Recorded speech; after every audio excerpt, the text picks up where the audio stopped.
Assalamualaikum Sobat Full United. Ada sebuah uh, wawancara ya, pendapat juga yang ingin gue bahas di video kali ini, yaitu adalah Dimitar Berbatov.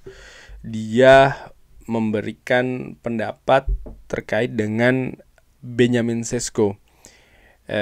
Secara khusus dia memberikan komentar ketika Benjamin Šeško ini gagal untuk memanfaatkan peluang ya ketika menghadapi Tottenham Hotspur, di mana ada situasi yang ya menurut gua apa sih ya one on one ya, sebelum akhirnya digagalkan oleh Mickey van de Ven dengan tackling yang luar biasa. Tapi Berbatov mengatakan ya, setelah Benjamin Šeško gagal memanfaatkan peluang seperti itu dan lalu cedera, ini memperlihatkan mungkin ya Anda tidak siap untuk bermain di sebuah pertandingan dengan kecepatan yang tinggi dan juga menunjukkan kekurangan kepercayaan diri.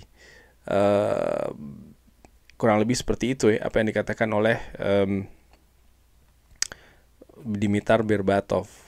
Jadi ini merupakan menurut gue mungkin sebuah kritik tentang penampilan dari Benjamin Šeško. Sementara sebelumnya Benjamin Šeško mengatakan ya di waktu yang sudah agak lama, sekitar tidak terlalu lama, sekitar akhir bulan Oktober.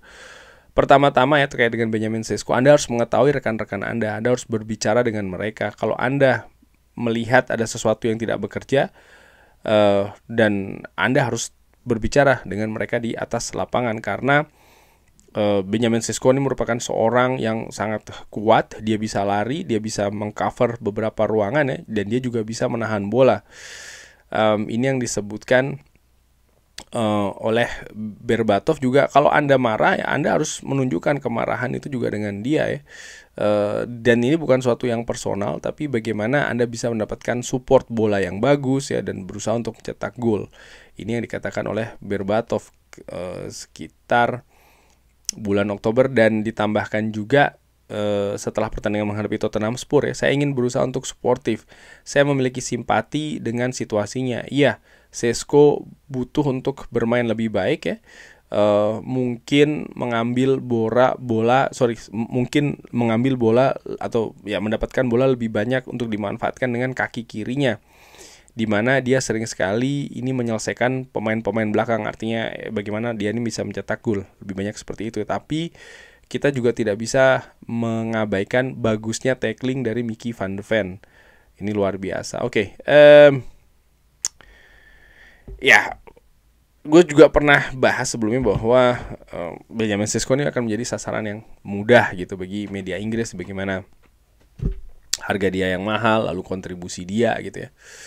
Dan apa yang ditunjukkan Benjamin Šeško ketika menghadapi Tottenham Hotspur, terutama terkait dengan peluang itu, dimana kalau peluang itu Manchester United bisa membuat gol, situasi bisa jadi agak berbeda ya pertandingan. Tapi ya seperti yang dikatakan oleh Berbatov, gue juga sepakat bahwa tidak sepenuhnya salah dari Benjamin Šeško, karena tackling dari Mickey van de Ven ini juga sangat luar biasa. Tapi tetap ya bagaimana kemampuan dari striker ini sering sekali dinilai dari bagaimana gol yang dibuat gitu, berapa banyak misalnya ya. Dan apakah ini terkait dengan kepercayaan diri yang sedikit atau berkurang? Semoga tidak demikian, walaupun kemungkinan tersebut juga bukannya tidak mungkin gitu. Gue juga berefleksi mengingat bagaimana musim pertama Rasmus Højlund bersama dengan Manchester United. Dia juga menghadapi periode yang tidak mudah, terutama di Premier League. Dia mencetak gol lebih banyak di Eropa dengan keadaan yang tentu saja mungkin tidak sama dengan di Premier League. Artinya dia pun juga menghadapi kesulitan. Striker muda datang dari kompetisi negara lain gitu ya. Pertama kali datang ke Inggris, di Manchester United pula. Ini sering sekali memang tidak mudah gitu. Dan gua pun melihat sampai dengan sejauh ini memang Benjamin Šeško ya dia memang belum 100%, menurut gue secara ringan amatir, dia belum 100% siap gitu loh di Manchester United. Tapi gue juga yakin, gue bisa jadi salah ya, tapi asumsi gue bahwa manajemen Manchester United sebenarnya sudah sangat berhitung ketika mereka akhirnya menjatuhkan pilihan kepada Benjamin Šeško. oke, Manchester United sudah memantau sang pemain cukup lama.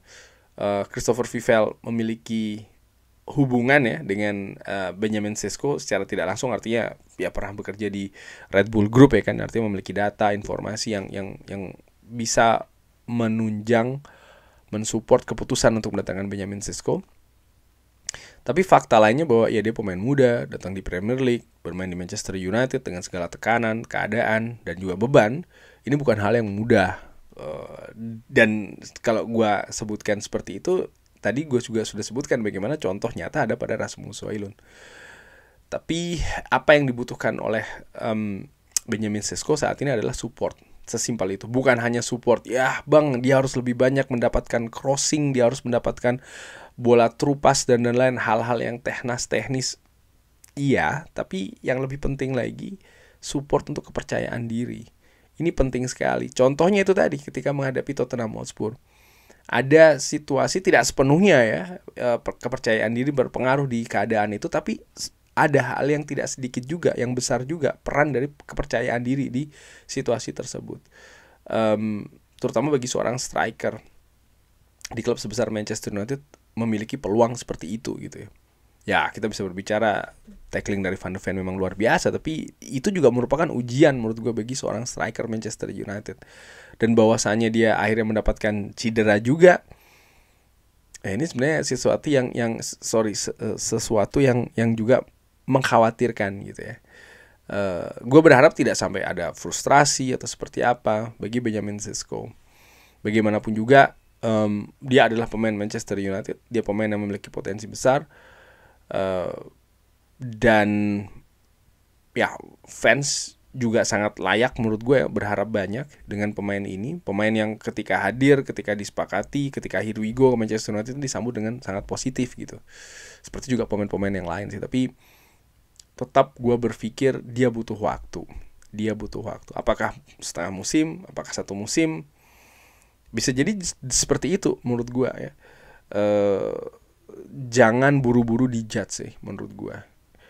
Simpelnya seperti ini. Sebelum mungkin menghakimi atau menjudge Benjamin Sesko, ada baiknya juga melakukan refleksi, melihat pemain-pemain lain. Di klub-klub lain pun juga ada pemain-pemain yang mungkin harganya lebih tinggi ya kan, pemain dengan penampilan di klub sebelumnya luar biasa, tapi saat ini pun juga mengalami kesulitan gitu. Karena memang Premier League ini liga yang berbeda dengan kompetisi di negara lain, dan Manchester United pun juga seperti itu. Benjamin Sesko pemain yang masih muda ya, jelas dia menjadi tumpuan untuk gol Manchester United. Tapi ada sebuah situasi yang menurut gue mudah-mudahan bisa lebih meringankan ya, bahwa pemain lain bisa mensupport, membantu tugas untuk mencetak gol. Kita lihat bagaimana Mbumo misalnya juga bisa mencetak gol di sana. Gue juga berharap Manchester United bisa mendatangkan striker lagi, misalnya nggak tahu apakah di musim dingin atau di musim panas, tapi ada banyak poin, ada banyak hal juga yang mendukung Benjamin Sesko gitu. Namun demikian ya, dia sebagai pemain Manchester United juga harus menunjukkan secara personal ya bahwa dia bisa gitu loh. Ya kita akan lihat seperti apa situasi dari Benjamin Sesko ke depannya.